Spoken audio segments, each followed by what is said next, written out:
जय महाराष्ट्राची एक विशेष बातमी पाहूया। मुंबईच्या सामाजिक आणि संस्कृतीचा अविभाज्य भाग म्हणजे मुंबईचा डबेवाला सध्याच्या महागाईचा त्यांनाही फटका बसलाय। त्यामुळे त्यांनी सेवा शुल्कात थोडी वाढ केली आहे। का वाढ करण्यात आली आहे पाहूयात हा स्पेशल रिपोर्ट।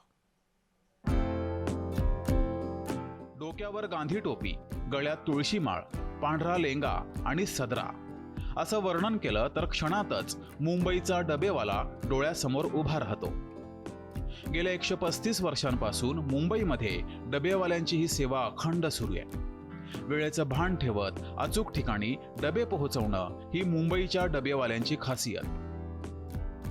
ज्या पद्धतीनं मुंबईची लाईफलाईन ही लोकल सेवा आहे, त्याच पद्धतीत मुंबईकरांची भूक भागवली जाते, ती याच डबेवाल्यांकडून। रविवारी मात्र 6 जुलैला मुंबईत डबे सेवा बंद असेल। कारण आहे आषाढी एकादशीचं। मुंबईमध्ये काम करणाऱ्या या डबेवाल्यांनी आषाढी एकादशीला विठ्ठलाच्या दर्शनाची परंपरा आजही कायम जपली आहे। त्यामुळं मुंबईतील सर्व डबेवाले रविवारी पंढरपुरात असतील। सोमवारी त्यामुळं मुंबईकरांना त्यांच्या नेहमीच्या आवडीच्या आणि चवीच्या जेवणाला मुकावं लागणार आहे। मात्र सहकार्य करा असं आवाहन डबेवाल्यांनी केलंय। या डबेवाल्यांना आता आणखी एक समस्या भेडसावतीये, ती म्हणजे महागाईची। ती का भेडसावते त्याचं उत्तर या आकडेवारीमध्ये दडलंय। देशात गेल्या 5 वर्षात महागाईचा दर कसा वाढलाय ते पाहूयात। 2020 5.13%, 2021 5.13%, 2022 महागाईचा दर वाढलाय तब्बल 6.70%, 2023 5.65%, 2024 4.95%।